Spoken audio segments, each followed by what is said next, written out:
Thank you, Alex, and good morning, ladies and gentlemen. It's a great pleasure to be here with everybody today in this wonderful city that has so much history and, of course, has recently become a global center of aircraft design and manufacturing. In fact, I remember my first visit here was over 20 years ago when I came to the rollout of the first Airbus A321. That industry has now grown significantly. It employs some 40,000 highly skilled people here in the city. I would like to start by adding my thanks to those already expressed by Alex, to the kind sponsors of this event for their very strong support, without which, frankly, events like this simply would not be possible. So thank you very much indeed. Now, as you saw in the video, this year is a very special year for the airline industry. It was 70 years ago that the leaders of some 57 airlines came together in Havana to form IATA. And the goals of the association were very clear. IATA was to promote safe, efficient, and economical air transport, and in doing so, it would create great value, benefiting the peoples of the world and fostering commerce. And we'd also be a vehicle to support the development of the standards and best practices that are necessary for the safe and efficient operation of the global air transport network. Now, as Alex mentioned, the tagline for our 70th anniversary celebration is "Flying Better Together." And this reminds us that IATA was created to be a forum for industry collaboration and partnership. And we are flying better in 2015. Our milestone year is, by historical measures, a very good one for aviation. Demand for connectivity is strong. Fuel prices have fallen significantly, although less so for airlines whose home currencies have lost value against the US dollar, of course. Still, after many years of hard work and restructuring, the industry is on a path towards financial sustainability. And for 2015, we expect an industry net profit of $29.3 billion on revenues of $727 billion, for a net profit margin of 4% and a return on capital of some 7.5%. So for the first time, the industry on average will be creating value for its equity investors. Now, for any other industry, earning the cost of capital is the absolute minimum. It's the minimum performance you'd expect. So we shouldn't feel the need to apologize for achieving a 4% net profit margin. And I suspect future investors will demand rather more than that after so many years of the destruction of shareholder value. And they will do that as the demand for connectivity continues to grow. This year, the airlines will carry 3.5 billion passengers, and that figure is expected to more than double in 20 years. And the task before us is how to work together to accommodate that growth while upholding and satisfying the customers' expectations for their air travel experience. What do customers expect? Well, the fundamentals are safety and security. They demand that we're environmentally sustainable. And they want their travel experience to be pleasant, efficient, and with choice among many options. It's a familiar list, but it's a challenging one. But I believe it's also achievable. Competition will certainly spark innovation, but for a global industry built on global standards, our 70-year anniversary tag also holds some wisdom. We fly better when we work together. And there's no better example of this than safety, which is our top priority. By sharing expertise and cooperating with stakeholders to develop and adopt global standards, such as IOSA, the IATA Operational Safety Audit, we've contributed to making aviation the safest form of long-distance transportation that the world has ever known. Every day, about 100,000 flights operate safely. Now, we're not resting on our laurels, and nor should we. But from this year, the 2-year IOSA audit cycle is being succeeded by enhanced IOSA, which incorporates continuous compliance monitoring. And because not all air carriers qualify for IOSA, because some have a different business model, maybe a different type of aircraft, we've developed the IATA Standard Safety Assessment, ISSA, to address this segment of the market. And when we have extraordinary challenges, as in the recent tragedies involving Malaysian Airlines and Germanwings, we come together to find solutions. Public confidence in aviation rightly remains high, but we must always ensure that it stays that way. arm in arm with safety, is security. Passengers expect to be kept secure, and by and large, the aviation industry has met that expectation since 9/11. However, it has come at the price of passenger convenience and efficiency, and this is the area where passengers expect us to do better. After investing billions in airport security processes, it's disappointing that customers repeatedly tell us that the security checkpoint is a universal pain point. Lack of standardization across countries also hurts us. 1 in 5 travelers say they're not sufficiently informed about security screening procedures, according to our 2015 Global Passenger Survey. Now, states are responsible for security, but in order for it to be most effective, governments must treat us as partners. Yet too often, we've been left out of decisions that will affect air travelers and airport operations. And in doing so, governments are missing out on a valuable resource. After all, airports and airlines are experts when it comes to understanding passenger processes. And we're using our expertise through programs like Smart Security, which is our joint initiative between IATA and the Airports Council International, to work with governments to make airport security more efficient and hassle-free. From a passenger perspective, voluntary known traveller programs are probably the most important security development in recent years. They've changed the security experience for millions of travellers for the better. And their potential is even greater if governments are able to share information across borders. Of course, there are issues with data protection, and maintaining cybersecurity is an added challenge when information is shared. And in the social media world, sharing is the culture. And feedback on known traveller programs shows that passengers recognise the value that they get for sharing their information. So we need governments to listen to passengers. After all, they're their citizens, and they need to find ways to improve the security experience. One thing is absolutely certain. We cannot accommodate a doubling of passengers through airports in the next 20 years using today's processes and procedures, without an unacceptable increase in customer inconvenience and loss of productivity at our airports. We've simply got to find more efficient ways to manage this challenge. Now, our passengers expect aviation to be safe and secure, but they also want aviation to be sustainable alongside other industries. And sustainability is our license to grow. And as an industry, we're committed to achieving carbon neutral growth from 2020, with a 50% reduction in net CO2 emissions by 2050 compared with 2005.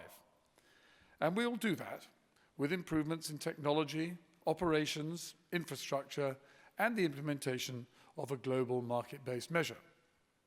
And this too is a team effort.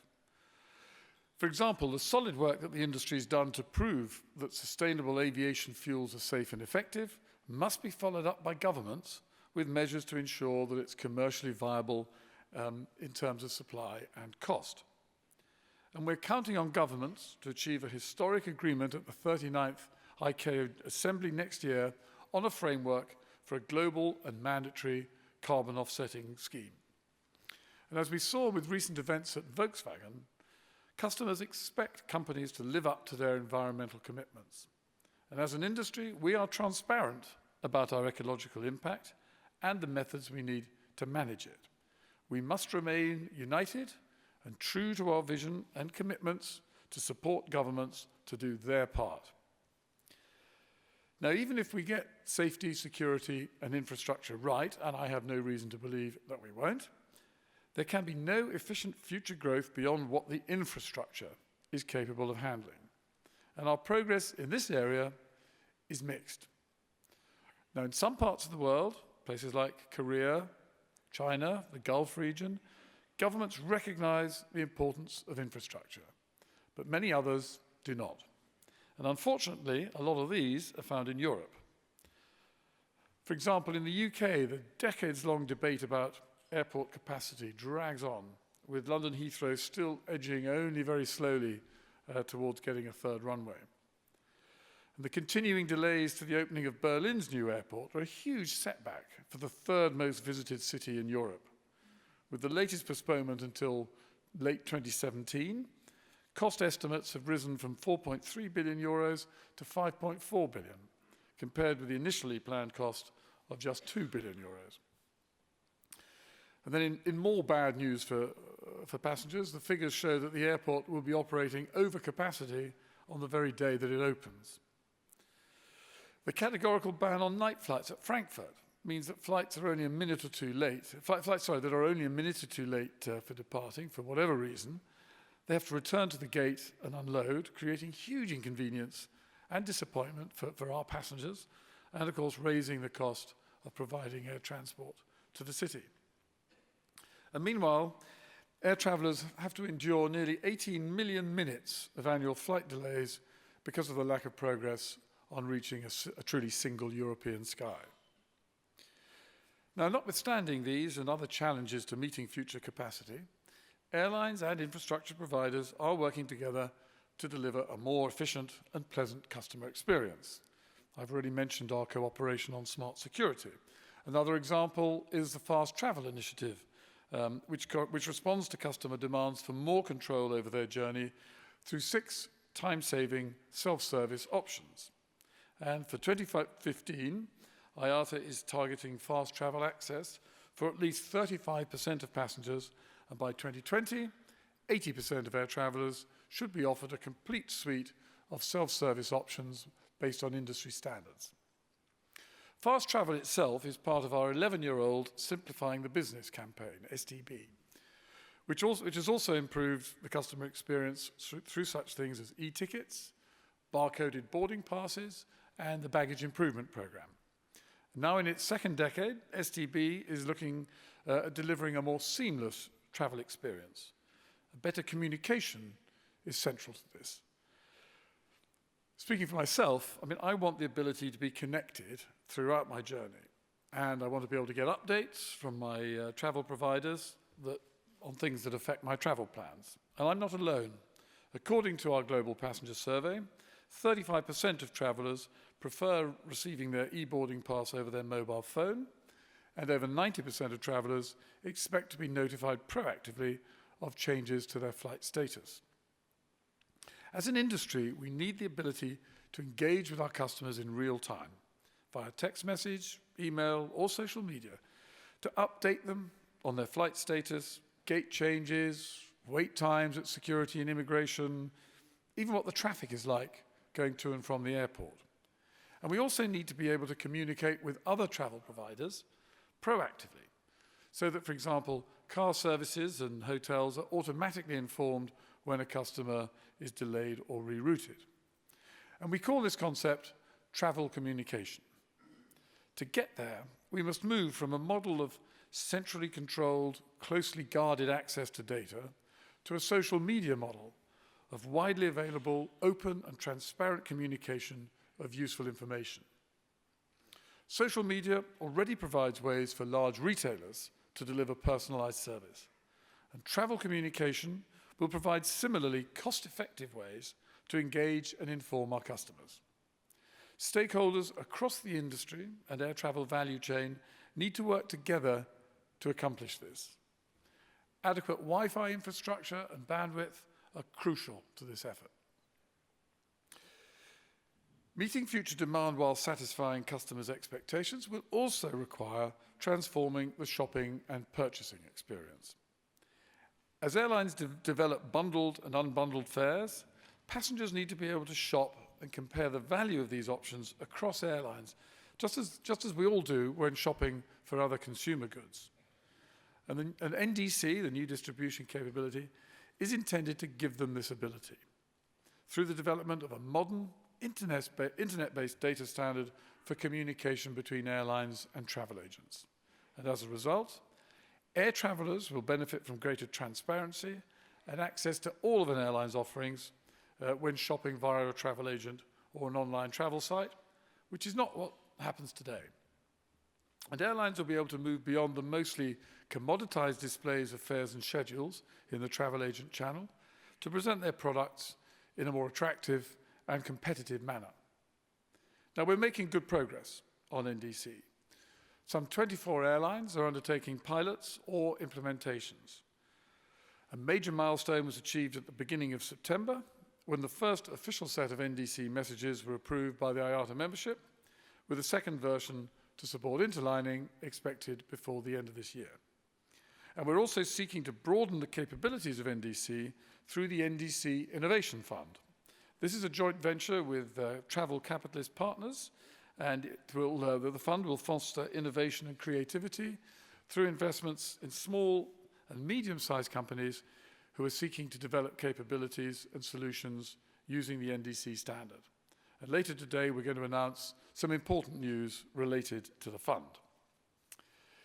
NDC has also inspired us to look more deeply into other out-of-date or legacy processes that are ripe for reinvention. And an example is the order process. Now, this dates back to the era of paper tickets, but it was never updated when we all moved as an industry to e-tickets. One Order is an industry-led initiative intended to modernize the multiple and rigid booking, delivering, ticketing, accounting methods with a single flexible order management process.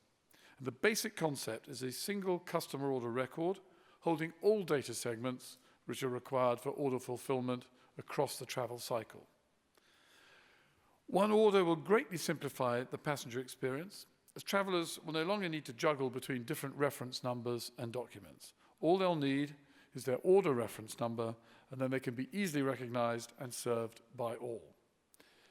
Airlines and travel agents will also benefit from simplification, greater efficiency, reduced complexity, and this will result in significant cost savings.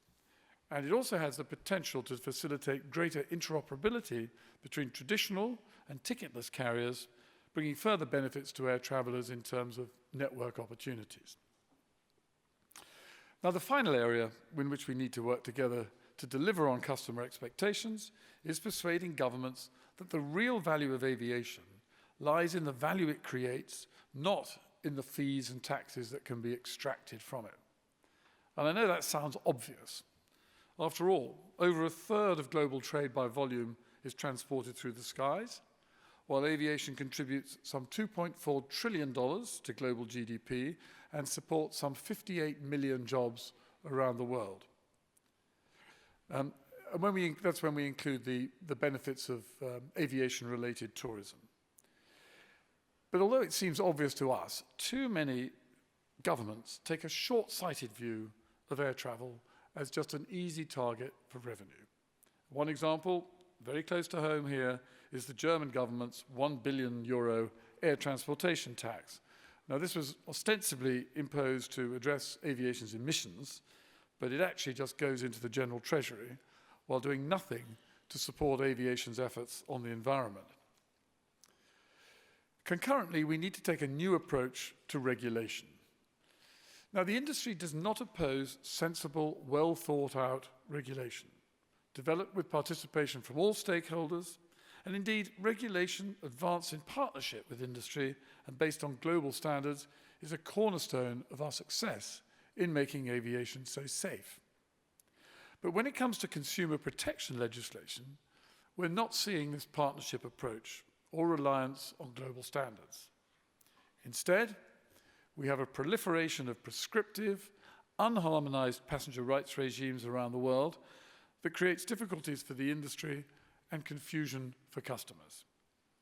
On top of that, the purpose of many of these regulations appears to be to defend passengers from airlines. And this results in rules which reduce consumer protection and convenience through higher fares, less choice, and more confusion, and which raise costs for airlines that have to comply with a plethora of differing and often conflicting regulatory regimes. Let's be clear, airlines, governments, and passengers share a common goal of getting to destinations safely, reliably, and on time. Airlines already have many policies in place to ensure that passengers are looked after. For instance, the voluntary commitment to repatriate stranded passengers in Europe. IATA members have also unanimously agreed core principles on consumer protection that are aligned with the International Civil Aviation Organization, ICAO.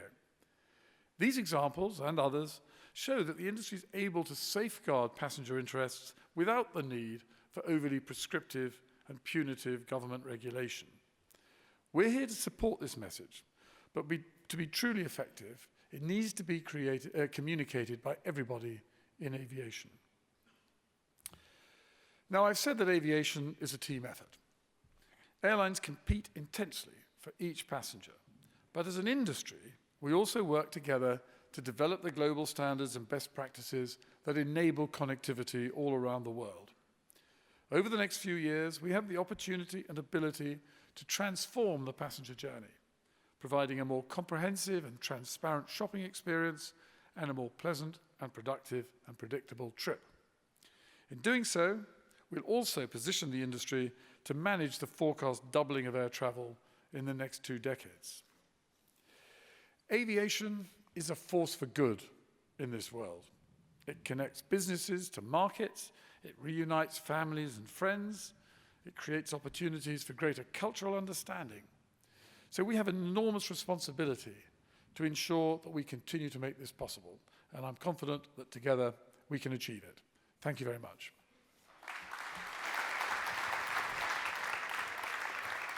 Thanks, Tony.